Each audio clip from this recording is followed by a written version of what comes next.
5, 4, 3, 2, 1. Ya, Assalamualaikum warahmatullahi wabarakatuh. Shalom, Om Swastiastu, Namo Buddhaya, dan salam kebajikan untuk kita semua, khususnya bagi para Tribuners dimanapun Anda berada. Nah, senang sekali rasanya pada petang hari, pada sore hari ini, saya Anissa Husnuzan dapat kembali menyapa Anda dalam Viral News edisi Kamis 27 Juli 2023. Nah, para Tribuners, satu informasi menarik untuk kita semua, khususnya bagi masyarakat Makassar sebagai salah satu daerah yang memiliki klub sepak bola andalan yakni PSM Makassar, kita mendapatkan satu kabar gembira di mana Menteri PUPR siap membantu pembangunan Stadion Matoanging. Nah, dan tentunya pada hari ini para Tribuners selaku selaku reporter kami yakni Fakih Imtiaz langsung melaporkan dari lokasi. Silakan Kak Fakih. Baik, Tribuners, sore hari ini saya sedang berada di lokasi tempat yang dulunya berdiri megah Stadion Matoanging yang menjadi kebanggaan masyarakat Sulawesi Selatan, khususnya warga kota Makassar. Sejak dibongkar pada tahun 2020 lalu oleh Gubernur Sulawesi Selatan, Nurdin Abdullah yang menjabat kala itu, pembangunan Stadion Matoanging terus mengalami polemik. Dari awalnya direncanakan untuk melakukan renovasi bekerjasama dengan Yayasan Olahraga Sulawesi Selatan, namun hingga 3 tahun 2023 ini tak kunjung mengalami pembangunan. Menteri PUPR, Bapak Basuki Hadi Mulyono, hadir di Kota Makassar hari ini untuk memantau beberapa lokasi pembangunan di Sulawesi Selatan, khususnya di Kota Makassar. Salah satu tempat yang mendapat perhatian khusus oleh Bapak Menteri PUPR adalah pembangunan Stadion Matoanging. Menteri PUPR sendiri, Bapak Basuki Hadi Mulyono, menjanjikan akan membantu untuk melakukan proses renovasi Stadion Matoanging kepada masyarakat Sulawesi Selatan, khususnya warga Kota Makassar. Namun, polemik mengenai kepemilikan lahan masih menjadi kendala Kementerian PUPR untuk membantu pembangunan Stadion Matoanging. Seperti yang terlihat di layar kaca saat ini, Tribuners, saya perlihatkan. Jadi, seperti inilah kondisi terkini dari bekas tempat atau kanda atau markas dari PSM Makassar. Seperti yang terlihat di layar kaca, kubangan air yang ditumbuhi oleh semak belukar menguasai lahan yang seharusnya menjadi lokasi atau markas dari PSM Makassar bertanding mengarungi Liga 1 Indonesia. Selama 3 tahun terakhir, warga Kota Makassar tidak memiliki stadion, sehingga PSM Makassar harus bertandang atau harus memainkan laga kandangnya di Parepare di Stadion Gelora B.J. Habibie. Kendala pembangunan Stadion Matoanging terus menjadi perhatian khusus tak hanya oleh pemerintah Provinsi Sulawesi Selatan, bahkan sampai ke pemerintah pusat. PSM Makassar yang menjadi juara di musim lalu mendapat perhatian dari Menteri Pemuda dan Olahraga, Bapak Dito, dan sudah menjanjikan akan membangun stadion yang nantinya akan menjadi markas dari PSM Makassar. Kalau kita lihat saat ini, Tribuners, di sini bahkan menjadi seperti timbunan ya, ada beberapa timbunan-timbunan kemudian menjadi, kalau kita lihat ini ada kubangan air yang bahkan sudah beberapa kali menelan korban, bahkan pernah ada anak-anak yang tenggelam dan tewas di lokasi ini, Tribuners. Dan hingga saat ini lokasi ini pun seperti tidak terawat. Biasanya memang saat sore hari beberapa warga sekitar bermain bola di sekitar lokasi ini. Namun tentu ini membahayakan juga karena ini menjadi lokasi yang saya katakan tadi bahwa pernah ada insiden anak-anak yang tenggelam di lokasi ini, Tribuners. Jadi selama 3 tahun terakhir beginilah saat ini kondisi terkini dari lokasi yang seharusnya menjadi markas bertanding dari PSM Makassar. Baik, ke rekan Nisa di studio. Ya, baik. Terima kasih, Saudara Fakih. Jika memang melihat kondisi yang terjadi di lokasi yang awalnya direncanakan sebagai calon markas dari pasukan Ramang PSM Makassar sendiri dapat dilihat bahwa cukup memprihatinkan ya. Lantas sampai hari ini seperti apa proses hukum yang bergulir mengenai pembangunan Stadion Matuanging sendiri? Kapan? Silakan. Baik, untuk proses pembangunan Stadion Matuanging sendiri,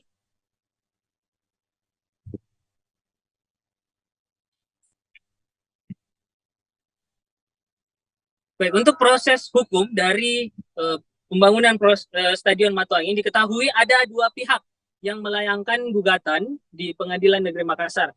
Dari pihak ahli waris keluarga Andi Matalata dan salah satu pihak dari Yayasan Maulana Sulawesi Selatan. Nah, kedua pihak ini melayangkan gugatan di Pengadilan Negeri Makassar atas kepemilikan lahan Stadion Matuanging. Selama bergulir, sebenarnya pemerintah Provinsi Sulawesi Selatan sudah memenangkan di pengadilan untuk gugatan lahan tersebut. Namun saat ini masih kembali bergulir sebabkan karena pihak penggugat saat ini masih melakukan banding atas gugatan tersebut yang memang sebelumnya sudah dimenangkan oleh Pemprov Sulawesi Selatan. Hal ini pula yang menyebabkan Pemprov Sulawesi Selatan masih terhambat dalam proses pembangunan Stadion Matuanging. Seperti itu, rekan Misa. Ya, lantas bagaimana dengan rencana pembangunan untuk Stadion Matuanging sendiri ke depannya, khususnya dari pemerintah Provinsi Sulawesi Selatan? Baik, rekan Nisa.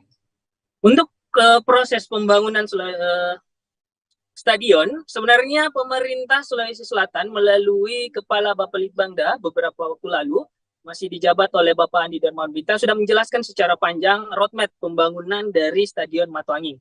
Anggaran yang disediakan sekitar 60 miliar di tahun ini rencananya akan digunakan untuk pembangunan Stadion Matuanging. Di dalam roadmap tersebut sudah dijelaskan bagaimana pembangunan akan difokuskan di shuttle ban terlebih dahulu, kemudian pembangunan lapangan, lalu kemudian pembangunan gedung ya untuk stadionnya. Dan roadmap dari pembangunan ini sebenarnya sudah diselesaikan oleh Bapelitbangda Sulawesi Selatan dan sudah dijelaskan secara matang dengan anggaran yang disiapkan senilai 60 miliar yang telah disepakati di DPRD. Namun hingga saat ini kembali lagi Tribuners saya sampaikan bahwa terkait masih di kepemilikan lahan yang saat ini masih digugat oleh ahli waris dan juga salah satu pihak, dan akhirnya itu yang membuat pemerintah Provinsi Sulawesi Selatan belum bisa melakukan pembangunan stadion di lokasi ini. Meskipun saat ini Kementerian PUPR sudah memberikan janji bahwa akan membantu proses renovasi stadion, namun kembali lagi Kementerian PUPR meminta kepada pemerintah Provinsi Sulawesi Selatan untuk segera menyelesaikan permasalahan mengenai gugatan lahan untuk segera ditindaklanjuti, lalu nantinya akan turun tim dari Kementerian PUPR untuk membangun stadion.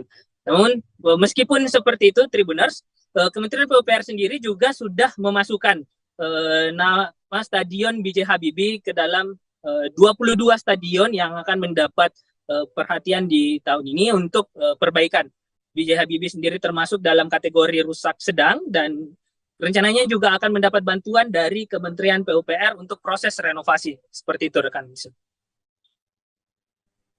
Ya, baik. Yang terakhir mungkin mewakili suara dari masyarakat Sulawesi Selatan, khususnya masyarakat Makassar, terlebih lagi para pendukung pasukan Ramang PSM. Seperti apa mungkin bentuk harapan dari rekan Fakih sendiri tentang pembangunan dari Stadion Matuanging ini sendiri?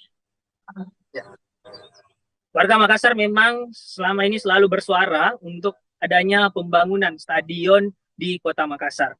PSM Makassar yang sedang dalam proses pengembangan sampai sudah menjadi juara hingga saat ini mengarungi musim baru harus berkandang ataupun bermarkas di Stadion B.J. Habibie Parepare membuat PSM dan supporter harus menempuh perjalanan panjang untuk menikmati sepak bola. Tentunya masyarakat Sulawesi Selatan, khususnya warga Kota Makassar, berkali-kali meminta pemerintah untuk segera membangun stadion yang bertaraf internasional di Kota Makassar. Baik itu di Stadion Matuanging, Stadion Sudiang, ataupun di Stadion Barombong. Intinya masyarakat Makassar hingga saat ini terus menyuarakan adanya pembangunan stadion bertaraf internasional. Mengingat kiprah pasukan Ramang, skuad PSM sendiri saat ini sedang berlaga bukan hanya di kasta domestik, tapi juga berlaga di turnamen internasional. Kehadiran stadion akan mempermudah akses bagi masyarakat ataupun bagi punggawa pasukan Ramang untuk melakoni laga-laga penting yang harusnya dilakoni di depan pendukung sendiri, di depan masyarakat Makassar, namun hingga saat ini harus dijalani di kota Parepare. Seperti itu rekan Nisa. Ya, baik. Terima kasih atas laporan lengkapnya, rekan Fakih yang telah melaporkan langsung dari lokasi pembangunan Stadion Matuanging. Tentunya kita semua memiliki harapan yang sama. Mudah-mudahan pasukan Ramang PSM Makassar dapat segera mendapatkan fasilitas stadion yang layak yang akan digunakan dalam berlaga nantinya dengan klub-klub kebanggaan Indonesia lainnya. Ya, apakah ada yang ingin ditambahkan, Saudara Fakih? Baik, rekan Nisa. Jadi seperti itulah tadi yang disampaikan oleh Bapak Kementerian PUPR yang sekali lagi saya sampaikan bahwa saat ini Kementerian PUPR sudah turun langsung ke Kota Makassar untuk meninjau beberapa proyek strategis yang nantinya mendapat perhatian khusus dari Kementerian PUPR. Salah satunya adalah Stadion Matuanging. Stadion Matuanging ini merupakan salah satu stadion ataupun lokasi kebanggaan milik warga Kota Makassar yang mendapat perhatian khusus dan akan dijanjikan akan dibantu oleh Kementerian PUPR proses renovasinya. Namun hingga saat ini Kementerian PUPR masih menunggu, sekali lagi menunggu proses gugatan lahan atau permasalahan mengenai kepemilikan lahan telah selesai dan nantinya jika sudah selesai Kementerian PUPR akan membantu pembangunan renovasi stadion. Seperti itu rekan. Ya, baik. Terima kasih banyak, Fakih. Dan tentunya para Tribuners, berikut adalah statement langsung dari Menteri. Ya, baik. Terima kasih para Tribuners. Itulah tadi laporan dan juga liputan lengkap dari Saudara Fakih, yang merupakan salah satu reporter dari Tribun Timur, tentunya dari lokasi langsung Stadion Matuanging. Nah, dan yang terakhir para Tribuners, kita lihat bersama statement yang diberikan langsung oleh Bapak Menteri PUPR Indonesia tentang pembangunan ataupun mungkin harapan atas pembangunan dari Stadion Matuanging ini. Indonesian Architect Berikut Council video selengkap. atau Dewan Arsitek Indonesia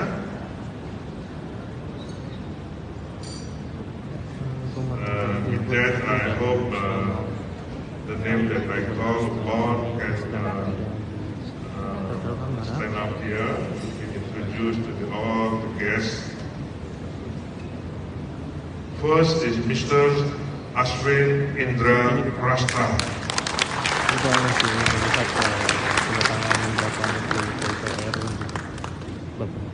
Second, Mr. Bambang L. Yudawan.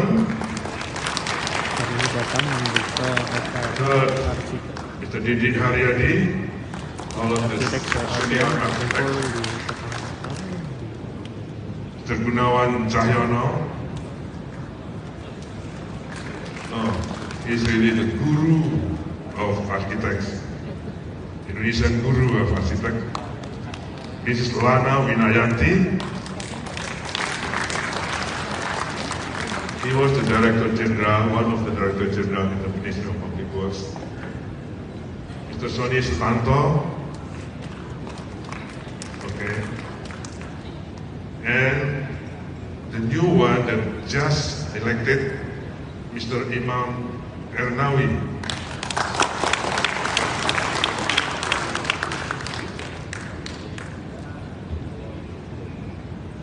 Because the new members, he has to have a very, very complete suit with a tie, right? And the last one is Mr. Steve.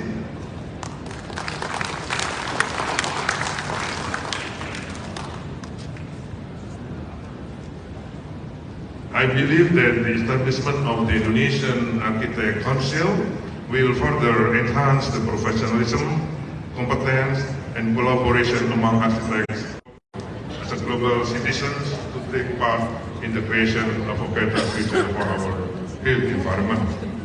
Ladies and gentlemen, finally, by saying Bismillahirrahmanirrahim, Makassar officially open. I thank you very much. Okay, taking this very good opportunity occasion, I'd like to bukuannya bahasa Inggris ya. Inaugurate the Indonesian Architect Council. Ada? Mana ya?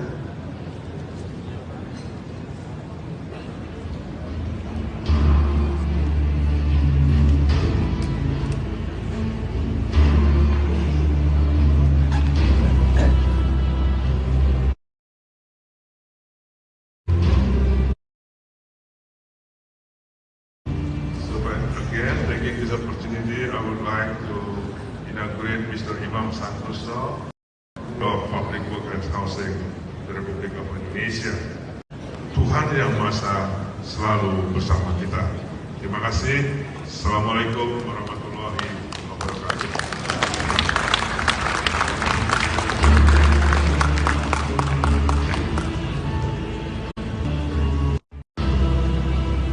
Baik, mohon berkenan kepada Bapak Menteri untuk mengambil tempat untuk berfoto dengan Dewan Arsitek Indonesia. Dan setelah foto bersama, kami persilakan kepada seluruh Dewan Arsitek Indonesia untuk menuju ke tempat dan mohon kesediaan Bapak Menteri tetap berada di atas panggung. Ladies and gentlemen, what we just witnessed is the inauguration of Dewan Arsitek Indonesia. Please give your warmest applause. Sesi opening ceremony.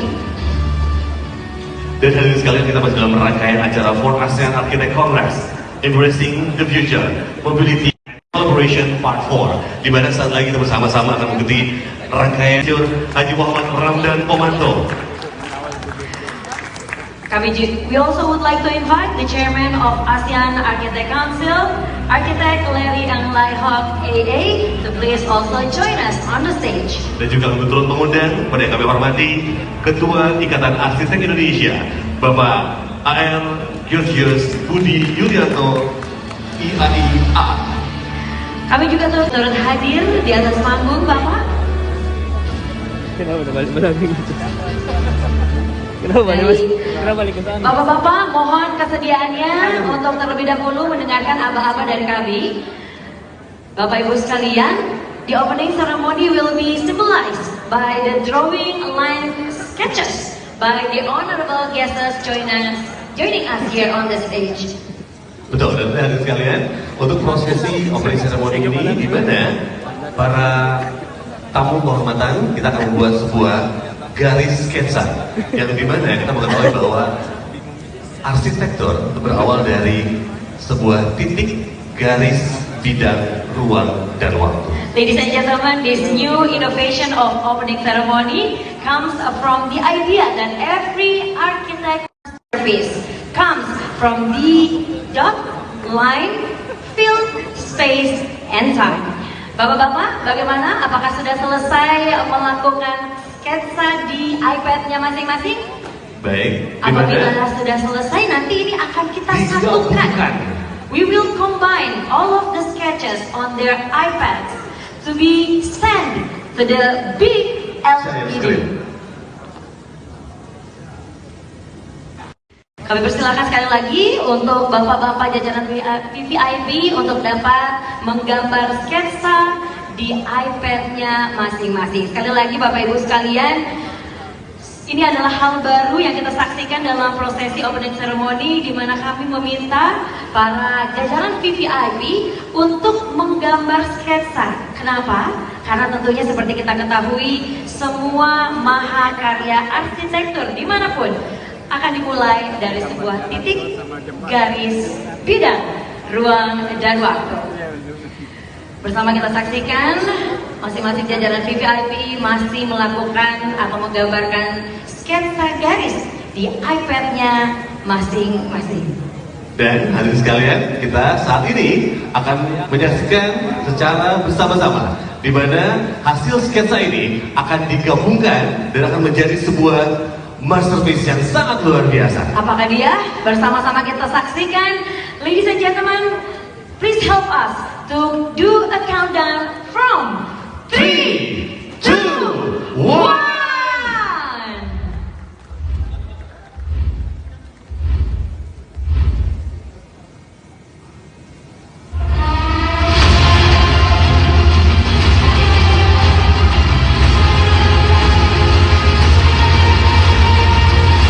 Ladies and gentlemen, please welcome one of the best architecture in the world, Rumah Tongkonan.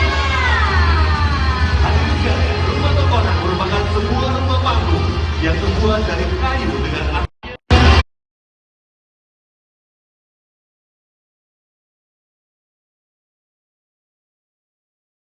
Prepare. Ya, itulah tadi informasi selengkapnya bagi para Tribuners. Selanjutnya mungkin itulah tadi semua hasil rangkuman dari peliputan langsung salah satu reporter Tribun Timur, yakni Fakih Imtiaz dari lokasi langsung, dan juga statement yang disampaikan oleh Bapak Menteri PUPR Republik Indonesia. Saya Risa Husnuzan dan seluruh kru yang bertugas pamit undur diri. Sampai jumpa di program lainnya hanya di kanal YouTube dan juga Facebook Tribun Timur. Assalamualaikum warahmatullahi wabarakatuh dan sampai jumpa.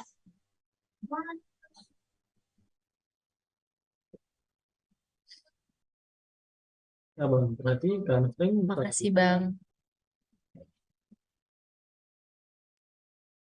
Oke.